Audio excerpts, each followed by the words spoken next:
संसद से नारी शक्ति वंदन अधिनियम पास होने पर बीजेपी का जोरदार जश्न। बीजेपी मुख्यालय में प्रधानमंत्री मोदी का अभिनंदन। महिला कार्यकर्ताओं ने किया प्रधानमंत्री मोदी का स्वागत, धन्यवाद देते हुए नारेबाजी। फूल मालाओं के साथ प्रधानमंत्री मोदी का स्वागत, प्रधानमंत्री ने सर झुकाकर स्वीकार किया अभिवादन। बीजेपी मुख्यालय में महिला कार्यकर्ताओं से बोले प्रधानमंत्री मोदी, कहा देश की हर माता बहनों को बधाई। प्रधानमंत्री मोदी ने कार्यकर्ताओं को संबोधित किया, कहा भारी बहुमत सर्वसम्मति से बिल पास होने की बधाई। प्रधानमंत्री ने कहा यह बिल नई लोकतांत्रिक प्रतिबद्धता का प्रतीक, मोदी ने जो गारंटी दी थी उसका प्रमाण है। प्रधानमंत्री ने कहा राज्यसभा में तो सर्वसम्मति से पास होने की।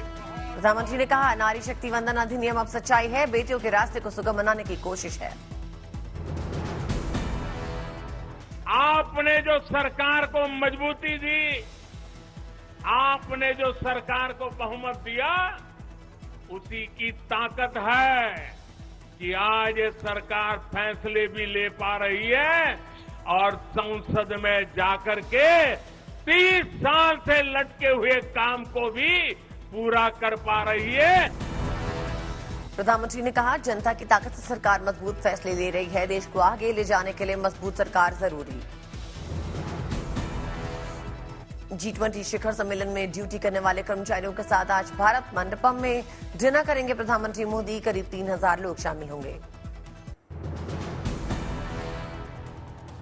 नारी शक्ति वंदन अधिनियम पास होने से लोकसभा और विधानसभा में 33% आरक्षण राज्यसभा और विधान परिषद में लागू नहीं। 2024 चुनाव में लागू नहीं होगा महिला आरक्षण कानून, नई जनगणना के बाद ही लागू होगा नया कानून, लोकसभा और विधानसभा का परिसीमन भी जरूरी। जनगणना के बाद होगा परिसीमन, पूरी कवायद में लगेंगे कई साल, 2029 के बाद ही महिला आरक्षण कानून लागू हो पाने की उम्मीद। दिल्ली में राहुल गांधी की प्रेस कॉन्फ्रेंस, कहा महिला आरक्षण आज लागू किया जा सकता है।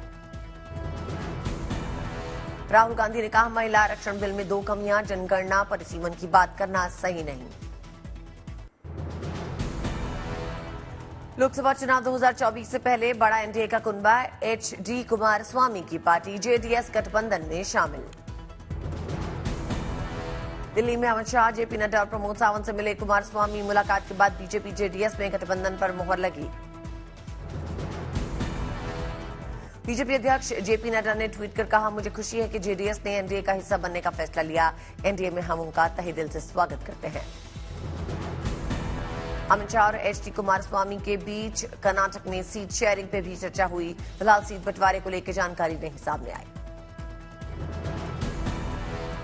कर्नाटक विधानसभा चुनाव में जेडीएस को लगा था बड़ा झटका, एक बार फिर कर्नाटक में मिलकर लोकसभा चुनाव की तैयारी में बीजेपी जेडीएस। लोकसभा में बीजेपी सांसद रमेश बिधूड़ी का विवादित बयान, बीएसपी सांसद दानिश अली पे की आपत्तिजनक टिप्पणी। रमेश बिधूड़ी की अमर्यादित टिप्पणी पर बीजेपी ने नाराजगी जताई, असंसदीय भाषा के लिए कारण बताओ नोटिस भेजा। बीजेपी अनुशासन समिति को 15 दिन में देना होगा जवाब, बीजेपी की कड़ी टिप्पणी, कहा आप पर कार्रवाई क्यों न हो। लोकसभा स्पीकर ओम बिरला की रमेश बिधूड़ी को सख्त चेतावनी, कहा सदन में मर्यादित भाषा का इस्तेमाल करें। रक्षा मंत्री राजनाथ सिंह ने भी रमेश बिधूड़ी की अमर्यादित टिप्पणी पे खेद जताया, विपक्ष के हंगामे के बाद राजनाथ ने माफी मांगी। दानिश अली ने लोकसभा स्पीकर ओम बिरला को लिखी चिट्ठी, कहा उम्मीद है रमेश बिधूड़ी पे उचित कार्रवाई करेंगे स्पीकर। विवादित बयान पे बोले रमेश बिधूड़ी, मैं इस पर कोई टिप्पणी नहीं करूंगा, मामला सदन के अंदर हुआ इसलिए मैं चर्चा नहीं कर सकता। रमेश बिधूड़ी के विवादित वक्तव्य को लेकर प्रोसीडिंग्स में रिकॉर्ड से इसे हटाया गया, विरोध के बाद संसद की कार्रवाई से हटाई गई टिप्पणी। रमेश बिधूड़ी के विवादित बयान पर बवाल, राजनीतिक दलों ने भी विरोध जताया, कांग्रेस नेता प्रमोद तिवारी ने पार्टी से बर्खास्त करने की मांग की। आरजेडी सांसद मनोज झा ने भी निशाना साधा, कहा मैं बिधूड़ी जी को दोषी नहीं मानता, क्यों इस तरीके की जुबान को कौन दे रहा है शहर। जम्मू के आसमान में दिखा वायुवीरों का पराक्रम। जम्मू में पहली बार भारतीय वायुसेना के एयर शो का आयोजन। जम्मू कश्मीर के भारत में विलय के 76 साल पूरे होने पे एयर शो का आयोजन। भारतीय वायुसेना ने सैकड़ों फीट की ऊंचाई पे हवा में ताकत और तकनीक का प्रदर्शन किया। वायुसेना की सूर्य किरण एरोबैटिक टीम ने मोर्चा संभाला। सूर्य किरण विमानों के साथ हुई एयर शो की शुरुआत। पायलट ने हवा में दिखाए हैरत अंगेज करतब। एयर शो में पैरा जंपर्स ने दिखाए हैरत अंगेज करतब। तिरंगे के साथ की स्काई डाइविंग। MI-17 हेलीकॉप्टर से कमांडोज ने दिखाया दम। एयर शो को लेकर लोगों में भी जबरदस्त उत्साह। बड़ी संख्या में एयर शो देखने लोग पहुंचे। ग्रेटर नोएडा में रफ्तार का रोमांच। मोटोजीपी में अब भारत का दखल। बुद्ध इंटरनेशनल सर्किट में मोटोजीपी भारत बाइक रेस का शुभारंभ। सदगुरु जग्गी वासुदेव ने मोटोजीपी भारत का उद्घाटन किया। बाइकर्स के लुक में नजर आए सदगुरु जग्गी वासुदेव। 24 सितंबर तक BIC के ट्रैक पे 360 किलोमीटर प्रति घंटे की रफ्तार से फर्राटा भरेंगे सुपर बाइक राइडर्स। कई दिग्गज बाइकर्स लेंगे इसमें हिस्सा। MotoGP 2 और MotoGP 3 में 41 टीमों के 82 राइडर्स होंकार भरेंगे। BIC पे करीब 1.25 लाख दर्शक रेस का आनंद लेंगे। 5000 विदेशी मेहमान भी रेस देखने के लिए पहुंचे। 24 सितंबर तक 1000 सीसी की सुपर बाइक के ट्रैक पे दौड़ेंगी। 24 सितंबर को फाइनल रेस में विजेताओं को CM योगी आदित्यनाथ पुरस्कृत करेंगे। आज गणेश उत्सव का चौथा दिन। मुंबई में लालबाग राजा के दरबार में उमड़े श्रद्धालु। लालबाग राजा के दरबार में भक्तों की लंबी लाइनें लगी। विघ्नहर्ता के दर्शनों के लिए जबरदस्त उत्साह दिखा।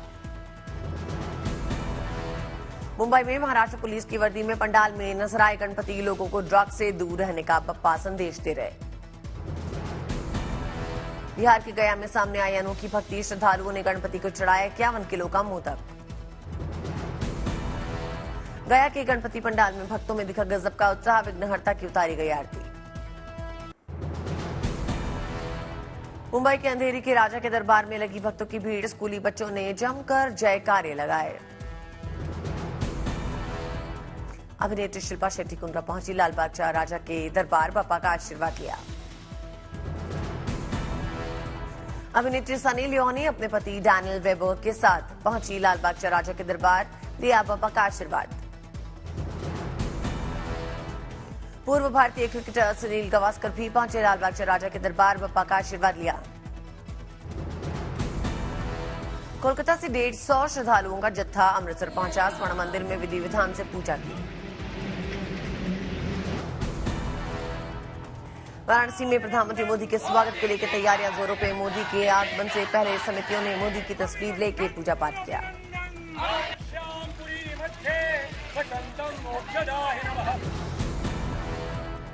लिवर ट्रांसप्लांट के लिए 2 शहरों में बने ग्रीन कॉरिडोर। 4 घंटे में जबलपुर के एक निजी अस्पताल से भोपाल में लाया गया लिवर। झज्जर के किसान के बेटे ने कमाल कर दिया। ChatGPT जैसा बनाया देश का पहला भारतीय वर्जन। देश विदेश की 67 भाषाओं में कर सकते हैं चैट।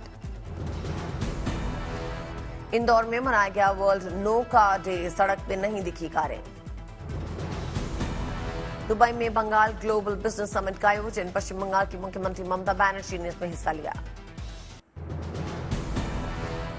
दिल्ली एम्स और IIT ने शुरू किया मेडिकल रोबोटिक्स सेंटर। एक लैब में डॉक्टर, इंजीनियर और IT सेक्टर एक साथ करेंगे काम। सोनीपत में किसानों के लिए छात्रों ने तैयार किया ड्रोन। किसान को फसल खराबी के बारे में पता लगाएगा ड्रोन। कल्याण स्टेशन पर ट्रेन में चढ़ने के दौरान महिला गिरी। RPF जवान ने बचाई जान।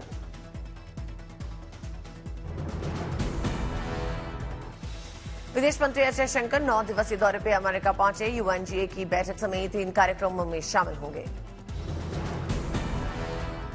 4 दिन के यूपी प्रवास पे लखनऊ पहुंचे RSS प्रमुख मोहन भागवत। लोकसभा चुनाव 2024 के लिए बीजेपी की चुनावी रणनीति को देंगे धार। 25 सितंबर तक पदाधिकारियों के साथ करेंगे बैठक।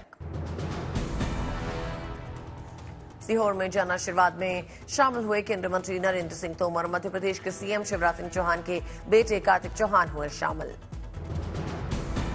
उज्जैन में राज्य स्तरीय रोजगार दिवस कार्यक्रम का आयोजन। मध्य प्रदेश के CM शिवराज सिंह चौहान ने शिरकत की।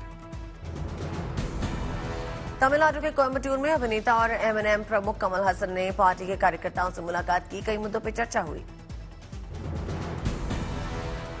छिंदवाड़ा में कांग्रेस नेता कमलनाथ और उद्धव ठाकरे ने छत्रपति शिवाजी महाराज की प्रतिमा का उद्घाटन किया। विधि विधान से पूजा की। राहुल गांधी ने पार्टी के नेताओं के साथ कांग्रेस मुख्यालय में बैठक की। लोकसभा चुनाव की तैयारी को लेकर चर्चा हुई।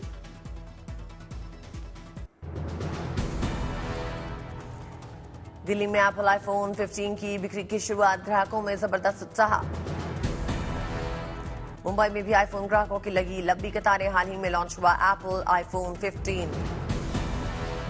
मयूरभंज में ओडिशा के पहले फोटो पत्रकार को सम्मान मिला। महाराजा श्री रामचंद्र भांजादेव विश्वविद्यालय की ओर से किया गया सम्मानित। बिहार के मुजफ्फरपुर में किसानों के लिए 3 दिवसीय ट्रेनिंग का आयोजन। किसानों को दी जा रही है लीची की बागवानी की ट्रेनिंग। उधमपुर में 60 साल के किसान का कमाल। पहली बार में सफलता से उगाए कीवी फल, हो रहा है मुनाफा।